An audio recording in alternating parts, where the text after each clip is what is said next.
ఇప్పుడే జీ5 app download చేయండి. చూడండి మీ ఫేవరెట్ టీవీ షోస్ ఎప్పుడైనా ఎక్కడైనా.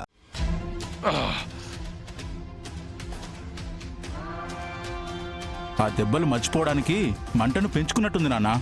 మర్చిపోన్రా, వాళ్ళు కొట్టిన దెబ్బ అట్టట్ట మర్చిపోతాను. అంటే పంచాయతీకి ఇడ్చిన శివ మీద కక్ష తీర్చుకుంటారా? అది నేను చేసిన తప్పుల్ని మాత్రమే బయటపెట్టి శిక్ష వెయ్యమంది, కానీ కొట్టించింది మాత్రం ఆ గంగ, ఆ సావిత్రమ్మ కొడుకు గంగ.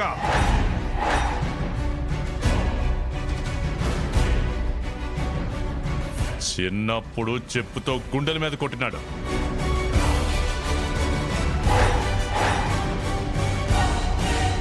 సర్పంచ్గా గెలిచి నా అహం మీద కొట్టినాడు.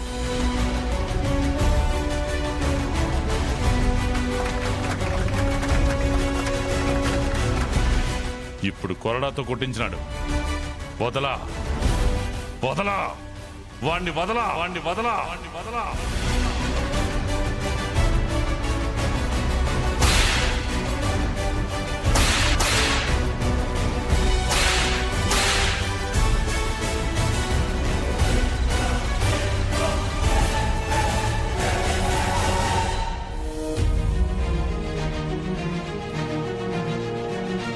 నీకసలు బుద్ధుందా? ఎందుకు నా చేత శిక్ష వేయించావు? అసలు నువ్వు శిక్ష వేయడం ఏంటి బావా? అది పంచాయతీ ధర్మం. తప్పు చేస్తే దానికి శిక్ష పడుతుంది. ఆ వరదరాజులు నా మీద ద్వేషం పెంచుకుంటాడు. ఆల్రెడీ నువ్వంటే పీకల దాకా కోపం, ద్వేషం, పగ అన్నీ ఉన్నాయి. ఇంకా ఏంటి పెంచుకునేది? శిక్ష పడేలా అన్నయ్య తీర్పు చెప్పినందుకు ఆ కోపం నాగవల్లి మీద చూపిస్తారు కదా శివ. ఇన్నాళ్ళు చేస్తుంది అదే కదా, ఇప్పుడు కొత్తగా మాట్లాడుతున్నారేంటి? ఇన్నాళ్ళు వేరు వదినా. ఇప్పుడు నాగవల్లి వట్టి మనిషి కూడా కాదు. తనని జాగ్రత్తగా చూసుకోవాల్సిన అవసరం ఉంటుంది కదా. వరదరాజులు మావయ్య మామూలుగానే మన మీద కక్ష సాధిస్తాడు. అలాంటిది ఇప్పుడు పంచాయతీలో కొట్టిన దెబ్బలకి అక్కను ఇంకేం చేస్తాడో ఏంటో. ఏం చేసినా చూస్తూ ఊరుకోం కదమ్మా. మీ చెల్లి వరకు వచ్చేసరికి తమరిలా ఆవేశపడతారు. మరి మా అక్క ఆత్మహత్య చేసుకోవడానికి కారణమైన వాళ్ళకి నేను శిక్ష పడేలా చేస్తే తప్ప? నువ్వొక పోలీస్ ఆఫీసర్వి. తప్పు చేసిన వాళ్ళని అరెస్ట్ చేసి జైల్లో వేయాల్సింది. అంతేగాని పంచాయతీ ఎందుకు పెట్టించావు? తప్పు చేసిన వాళ్ళని శిక్షించడానికి కోర్టు, పోలీస్ స్టేషన్ ఉంది బావా. అలాగే మన ఊళ్ళో పంచాయతీ కూడా ఉంది. ఎవరికి అన్యాయం జరిగినా వెంటనే శిక్ష పడుతుంది, న్యాయం జరుగుతుంది. అందుకే ఈ పని చేశాను. తప్ప? ఓహో, నన్ను సర్పంచ్గా గెలిపించింది ఊరందరి బాగు కోసం కాదు, నీ కక్ష సాధింపు కోసం అని ఇప్పుడే అర్థమైంది. అసలు ఒక ప్రెసిడెంట్ గారు మాట్లాడాల్సిన మాటలేనా ఇవి? నేను ఊరి కోసం సర్పంచ్నయ్యాను, నీకోసం కాదు. అన్నయ్య, మీరెందుకు గొడవ పడుతున్నారు? నేను ఆ రోజు దేవరాజ్ అన్నయ్య మీద కంప్లైంట్ తీసుకోలేదని స్వార్థంతో ఆలోచించావు అన్నాడు. ఈరోజు మీ అన్నయ్య స్వార్థంగా ఆలోచిస్తున్నాడు. నేనేం స్వార్థంగా ఆలోచించను. అన్నయ్య, ఈ విషయం ఇక్కడితో వదిలేయండి. శివ, నువ్వేం మాట్లాడుకో.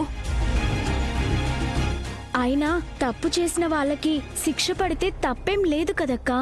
నోరు ముయ్యవే. పెద్ద విషయాలు నీకెందుకు? ఇప్పుడు మనం ఆలోచించాల్సింది వరదరాజు మావయ్య వాళ్ళ గురించి కాదు, నాగవల్లి గురించి. నాగవల్లికి ఏమీ కాదు. ఇలా శిక్ష పడితేనే ఆ భయంతోనైనా నాగవల్లిని బాగా చూసుకుంటారు. లేదంటే ఈ పాటికి ఎన్ని గొడవలు చేసేవాళ్ళో. తనకి ఎవరేమైపోయినా అక్కర్లేదమ్మా. తను అనుకున్నది మాత్రం నెగ్గాలనుకుంటుంది. నువ్వు ఎలా అనుకున్నా కూడా పర్వాలేదు బావా. శివ, ఇక ఈ గొడవ ఆగదా? అలా ఏం లేదు. స్వార్థాల మధ్య జరిగే యుద్ధం ఇది. నాకెలాగో న్యాయం జరిగింది కాబట్టి నేను హ్యాపీ. ఇంకా ఎప్పుడూ నీ స్వార్థం ఇంకొకరిపైన రుద్దకూడదు. ఇది పంచాయతీ గురించి మాట్లాడట్లేదు, ఇంకా ఏ విషయం గురించి అయినా సరే. అన్నయ్య, అన్నయ్య,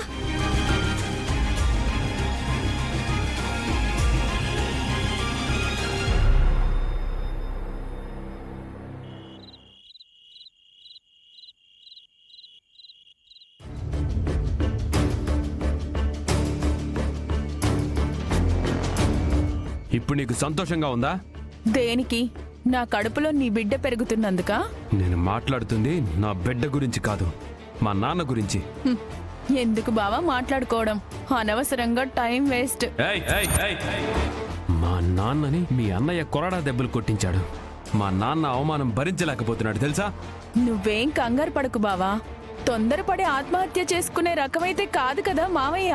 నోర్మయ్, నీ వల్ల అవమానం జరిగిందని చెప్తే మా నాన్న గురించి చీప్గా మాట్లాడతావా? చేసిన తప్పుకి ఎప్పటికైనా శిక్ష అనుభవించాల్సిందే బావా. ఆ రోజు నీ పెద్ద చెల్లి గౌరీ విషయంలో చేసిన దానికి ఈ రోజు శిక్ష అనుభవిస్తున్నారు. కార్యం రోజు నువ్వు చేసిన పనికి బిడ్డ నా కడుపులో పెరుగుతుంది కదా, మావయ్య చేసిన పాపం కూడా అలాగే పెరిగిందేమో. ఏంటే మాటకి మాట సమాధానం చెప్తున్నావు? నిన్ను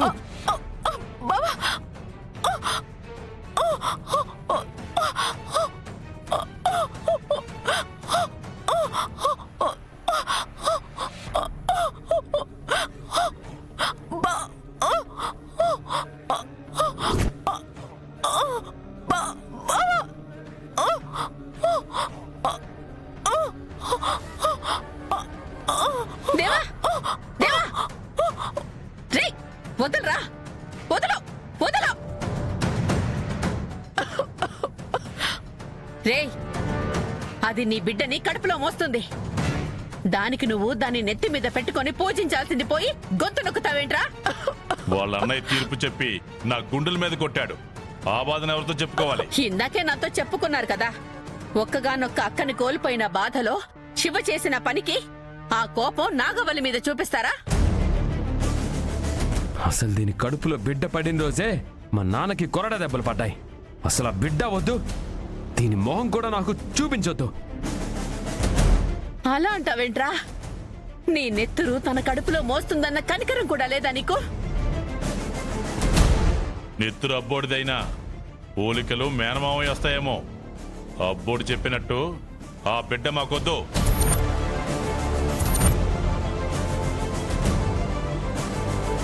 వీడికంటే బుద్ధి లేదు. ఇంటి పెద్దగా మీ బుద్ధి ఏమైందండి? కొడుక్కి చెప్పే మాటలేనావి? అసలు ఈయన బుద్ధులు వచ్చాయి కాబట్టే బావ కూడా చెడిపోయాడత్తయ్యా. అలాంటిది ఈయనే మంచి చెప్తారు. ఏయ్! మా నాన్న గురించి ఇంకొక మాట మాట్లాడినా పళ్ళు రాలిపోతాయి. వీళ్ళ అన్నా వదిలను పంచాయతీలో అవమానిస్తే నాగవల్లి ఇంట్లో అవమానించింది. మమ్మల్ని అంటారు గాని మనశ్శాంతి లేకుండా చేసేది మీరన్నమాట. అమ్మా, చెప్తున్నాను కదా, అది ఇప్పుడు నాకు బిడ్డని కనిపెట్టాల్సిన అవసరం లేదు. దానికి నువ్వు సేవలు చేయాల్సిన అవసరం కూడా లేదు. మా నాన్నని పంచాయతీలో అవమానించినందుకు వాడి చెల్లికిలా అయిందని ఆ గంగగాడు కుళ్ళి కుళ్ళి చావాలి.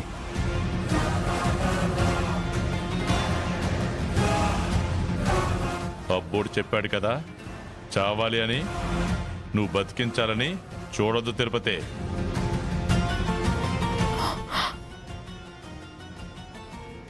మనమే నయం నాగవల్లి. ఈ ఇంటికొచ్చాక ఇబ్బందులు పడ్డాం.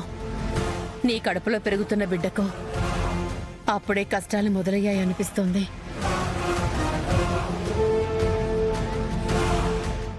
జీ5 యాప్ డౌన్లోడ్ చేసి అన్ని ఎపిసోడ్స్ పూర్తి ఉచితంగా చూడండి.